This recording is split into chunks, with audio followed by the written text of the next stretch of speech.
Hey guys, how you doing every day? This is Chris's Corner, and today we have Danielle Abbott from DanielleAbbottCoaching.com.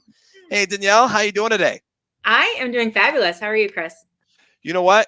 It's evening, so you know what? This is a great way to finish work, have a Yeah, good chat, and then hopefully have a good sleep. I So love it. I love um, it. let's just jump into it. So what's trending on mental health? Let's just, from what I've seen, is COVID. Now, in your experience, in the coaching experience, what are you noticing people are struggling with Yeah. on the mental health side of things?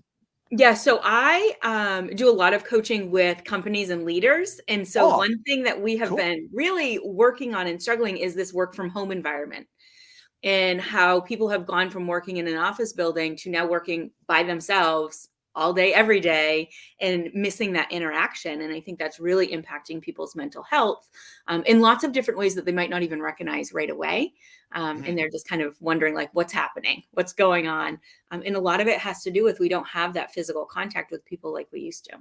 Do you do you think things like Zoom or these conferencing tools, like video conferencing tools, make up for that, or is it just it's okay, but it's not enough? I think it's a good enough tool. It's I good. think, yeah, we have to use it. It's much better than a phone call or IMing or something like that.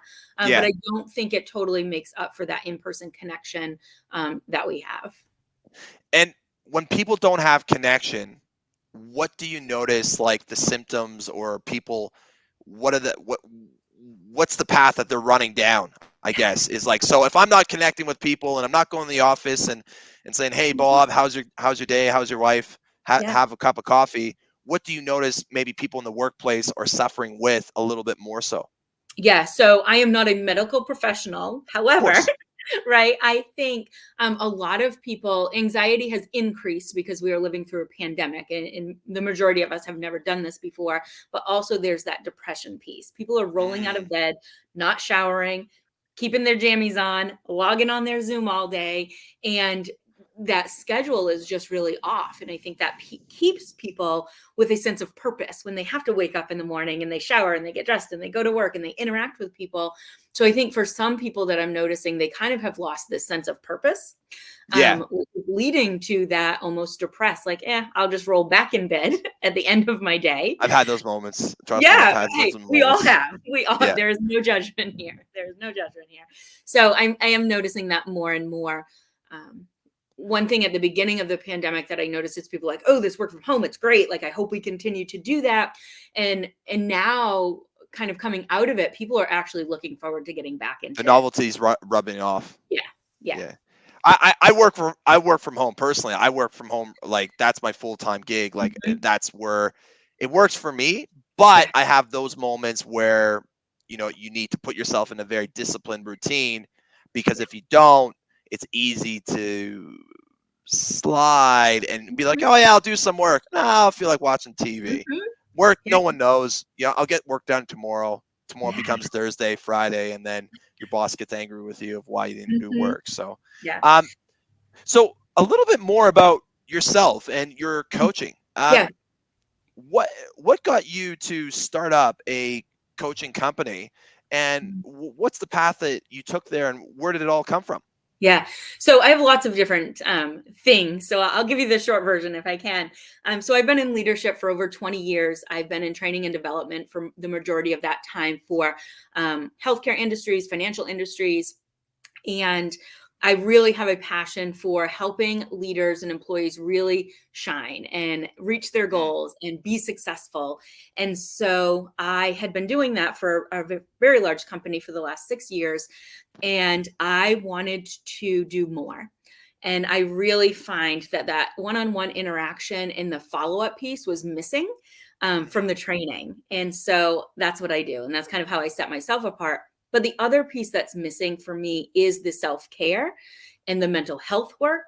And I'm also a breathwork practitioner and a Reiki practitioner. And so a couple of days a week, I do that type of work. And people are like, what?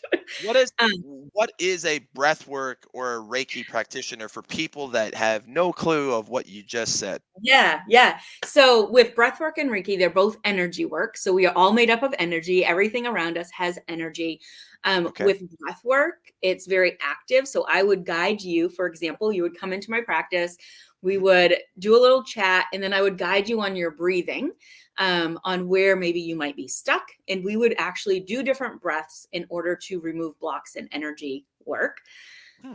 Reiki is also energy work, except you get to lay down and relax, much like a massage, fully clothed. And I will use my energy in order to Mhm. help you relax. It relieves Huh. stress, tension. Many people fall asleep. And I find that these two worlds have got to come together because people are in the corporate world being burned out because of everything that they are being asked to do, have to do. They are not taking care of themselves. Breath work is something that came into my life about 9 years ago because I have extreme high anxiety. I have health anxiety, I have social anxiety, and I had been in bed for 2 weeks and I did Wow. not get out. And I was like, what is happening? I didn't go to work. It was very unlike me. And I had been attending a meditation class with this woman, and I knew she did breath work. And I'm like, I breathe every day. What is that? And I went and I saw her, and it changed my life. And so Hmm. I will always do some sort of self-care energy work because I think those two worlds need to blend together. What key things, like you just said something that Mhm. grabbed me, it changed my life. Now, Mhm. what did that look like to you when you said it changed my life? Like Yeah. how did it change your life? Explain to people that maybe are Yeah. going through a dark, deep place, Yeah. anxiety or depression, and Mhm. maybe it may help, may not, I don't know. Yeah. But for you, when you're in that dark, deep place for two Mhm. weeks and then you do this retreat that you Mm. said, right? You did this Yeah. retreat. What Yeah. about it was like, boom, Yeah. you know? I think the biggest change for me was I had new tools in my toolbox in order to Mm, help me through those moments of panic attacks, high anxiety that I had never had before. And it was a tool that I've had all along, and it was my breath. mm, And we don't realize how powerful our own breathing is. And most of us do it wrong, right? We don't take full breaths. We breathe from the chest. We take really shallow breaths, and that causes a lot of issues. There's a great book, and it's called Breathe. And I want to say it's by James Nestor, Nestor, I believe. mhm. And it's all about how we breathe impacts so many things, including our facial structure. Really? And Our yeah, facial? and if you Huh. haven't read it, it's a great read. But he talks about people who breathe through their mouth more, or when we sleep and we breathe through our mouth, like our own facial structure can change.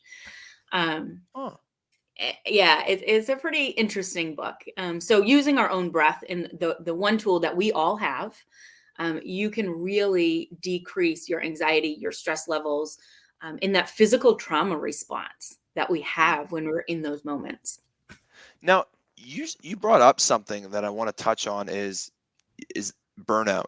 Now, being in, what I'm doing, like working for a company, you know, there's good expectations, but you always want to do more and more and more. Of course, I Mhm. have, mental health stuff that I do on the side after work, before, and I'm Mhm. realizing like burnout is a very true thing, Yeah. but how do you know when you're burnt out? For someone that's like working 60 plus hours and like, yeah, burnout, that's Yeah. hocus pocus. Mhm. What are the symptoms or what are the signs of burnout that you've Yeah. noticed?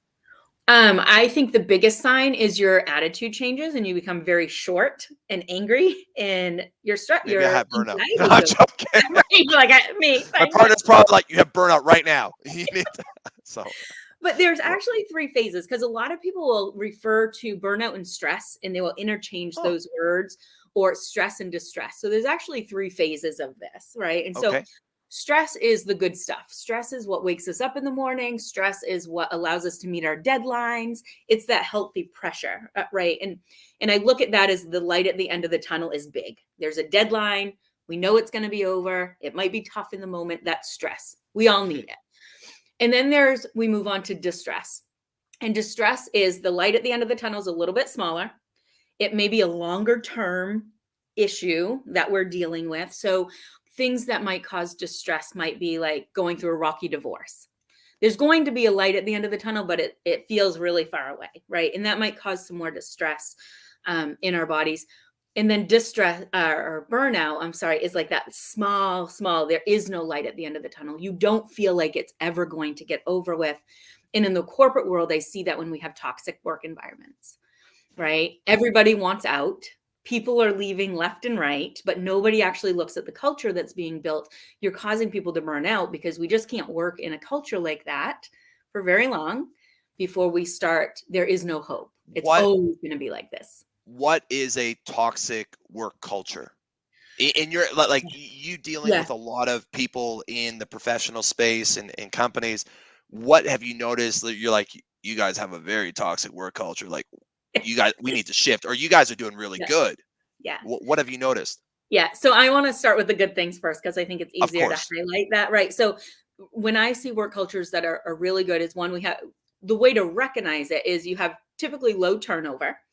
And if you do have turnover, it's within the company. So you've helped people grow, right? They're not leaving to go someplace else. People want to come to work. People are engaged. They're participating. They're innovative. They're creative. They're not just like, oh, here's a problem, you fix it because you're the leader, right? They want to be involved. Toxic work environments, you have people talking about each other. You have Mm. people, I revert it back to like middle school, like the bullies. I Like do that all the time. What are you talking? No, I'm it joking. is I'm joking. amazing, Chris, how No. many companies that I go to and I'm like, I have to have the bullying conversation. Like, we're all adults. Like, I thought we were Yeah. over that. But that's a clear sign of like a toxic work environment. Another one is when the leader's not available. So the leader is like behind closed doors. They're doing so much work because they're burned out and they have no idea how to support their team. So So you're they're saying it's important to have the leader, always trying to interact a little bit more yeah, with the team whenever yeah, possible. yeah. In person and on Zoom. On Zoom, it's so much easier to not interact, right? Or Yeah. virtually. And when you have a team that works from home, one thing I've been seeing a lot more of is leaders that have teams that kind of half are in the office and half are at home. That's with us. We have a hybrid work environment where everybody has scheduled time to come into the office, and Yeah. then however I'm the only person that's in Calgary, Alberta. Everybody else, except for maybe a couple people, are in Ontario, Toronto Okay. based. So Yeah. So you're the outlier. You're the outcast that they all talk about when they go in person. everybody loves me. No, I'm joking. No, you know what? Like I said, is like I have a very good like my boss. Like what you just said, we have a based upon what you just said. I'm just thinking about it now. We have a pretty good work environment. Like the boss always is responsible. We do every 2 weeks. We do like these meetings, like as a team meeting. He Yeah. talks about everything transparently. We That's do awesome. like what is it like we have a social event online or like a pizza day where he Yeah. buys everybody pizza or pizza I a couple want an people. invite. Oh, he's like I said, it's a very good work environment. Like everybody in all departments supports each other. But it's It's really great. cool. I like Yeah. that. So switching topics from Mhm. work environments. Yeah. Now, when it comes to stress and it comes to COVID and it Mhm. comes to mental health, are you noticing where's the lack in support? Are you like kids having a lot of lack of support, or is it professionals with a lot more stigma? Like from your perspective, Yeah. being in that driver's seat, what are some trends that are popping up for you? You're going, shoot, we need to be like very mindful of this. Yeah. I think it's in so many different areas. So I also have two teenagers and a toddler at home. Oh Um, wow. so the little one is in preschool or daycare or whatnot. And so like she's good. She's over here. And then I have two in high school or one in high school and one in college now. And it's seeing what they've gone through in their school. And I think sometimes adults don't actually look and be like, oh, you did miss out. Like our oldest missed out on his entire senior year. Like that's going to be That's important. upsetting, right? But sometimes I think as adults, we're dealing with our own stuff right now that we aren't seeing like truly we're like, oh, they're kids. What are They're you little. what are you talking about? It's the senior year. Is who Yeah. Like cares? Like whatever. We'll get whatever. to Yeah. it. You got Yeah. one. I got one. We That's all what got I one. thought. And That's what I was yeah. thinking as well. But Yeah, so I do think there is this population of that, high school, early year in college where they have missed out on a lot and we're not really addressing that, or we're maybe not talking about it as we should. And so I feel like they're suffering in silence because Yeah. they feel like they shouldn't talk about it. And then I also notice in the corporate world, we have people who have been leaders for a very long time who have never once been, so I don't want to say supported, but encouraged to take care of their mental health, or Mm. encouraged to take breaks away from their desk, or encouraged to go on that walk at their lunchtime, right? So I think there are very few people and companies that are encouraging that type of disconnection from work throughout the day, Mhm. um, which we need. Well, what about another thing about, and I talk about this a little bit, is about gaming and mental health. Is Mm-hmm. that like, I play chess on my phone. You Mm-hmm. mean try to work my brain a little bit here or there, but it's not as much as I used to play because work has picked up and a lot of other things. It's just a lot busier. Yeah. But is there a connection with, if I game more, I'm gonna have more mental health issues? Or on the opposite, maybe you're the world is so, what I'm trying to de-stranged. I think it's just messed up. Maybe that's the right, Mhm. a little bit so messed up that you can't make sense of it. So you go to gaming and there's people that are on the same page as you, and Yeah. that you feel like that's your tribe there. What's your take? I think with anything, there's a healthy balance, right? Of So course. I see people who will game all day long every day. Well, there's a healthy balance. So I would Yeah. say if it's not getting in the way of the other things you have to be doing, there Yeah. is a benefit to truly disconnecting and doing something mindless. Like for me, it's reading. I read. Well, guess what? I'm going into another land, right? As I read this story and envision it's very similar. And Mm. so we look at gaming, and I think we often refer to it with our young adults and teenagers, like, oh my God, all they do is video games, video games, video games. Well, you know what? What did you do? Like you did something that was I like that. played Game Boy and I played Nintendo as a There kid. you go, right? We You know. still had that. Maybe we didn't have the headphones where we could talk to our buddies when we were doing it, but maybe that's better. They can actually interact and still talk through it. So I think with anything, there's this healthy balance. But when that's all we're doing and it's interfering with the other aspects of our life, that's when we Yeah. really need to take a look at how it's impacting us. That's very true. And now, another thing that has come to mind, and I don't know too much about this topic, and I'm just like, man, might as well bring it up. How do I say it? The opioid crisis? Oh yeah. Opioid. I Opioid. sound so, Now yeah. I I think sound. It's like a word that I can't say, so I'm not gonna say the opioid crisis. opioids. What Opioids.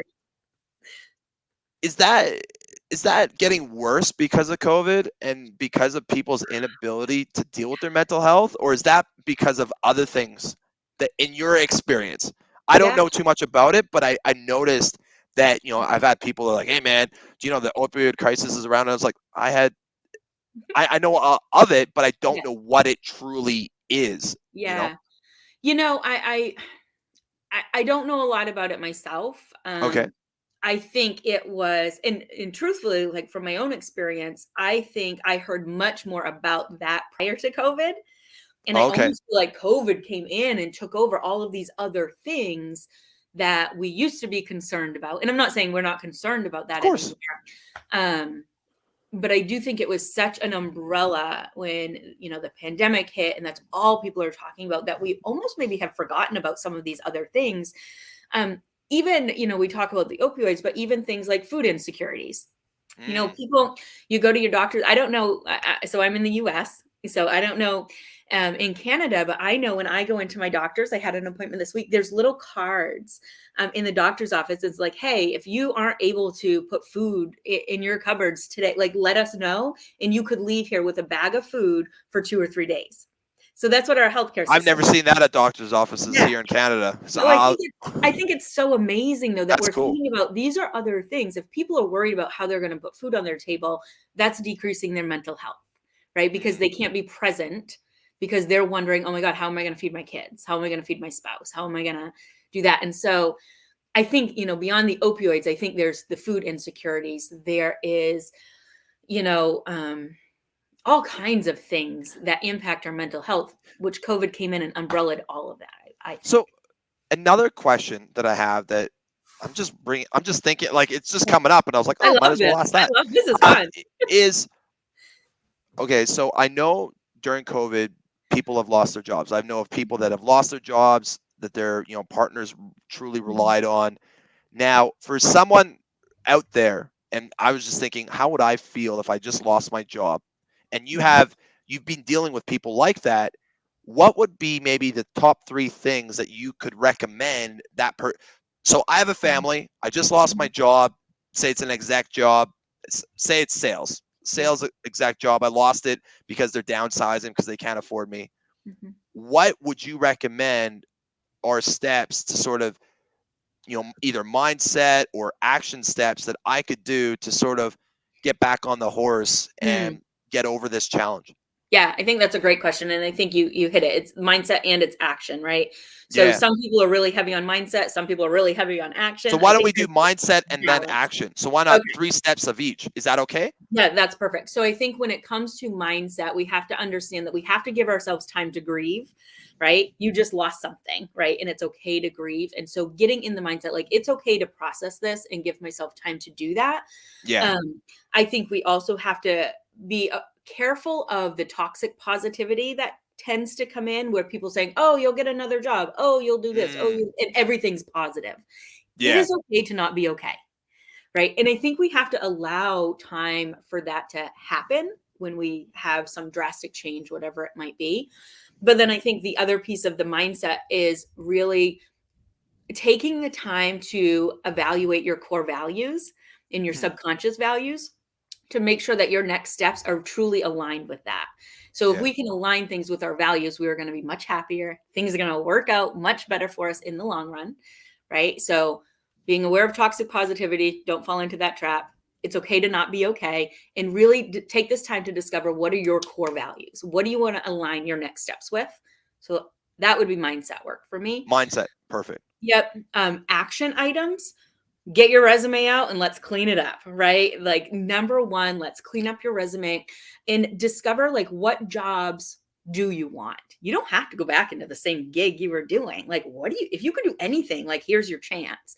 Mm, And then really do some work on researching those companies that you would want to work for and what you would want to do, because right now people are hiring, right? And people can hire now anywhere in the world. Before, we didn't have as many work from home positions, right? And so it was much more local. So people can really hire anywhere now. So we need to make you competitive. So what are your actions, right? You're going to clean up your resume, do your research on the jobs that you truly want to work for and how do those align with your values, and then do one small thing every single day towards that goal. Right. So awesome. it could be hand out a business card one day. The next day, maybe it's you apply for 10 jobs. Like it Oh, can be big or small, but one little thing every single day, to keep you getting closer to that goal. you reminded me of a story actually. Is when I was living in Australia, I had to get sponsored by a company, Mhm. and I was working a bar job, I think, at the time, and you know, and literally I applied, no word of a lie, probably at least 20 to 30 jobs a day with cover letter Yep. for 6 months.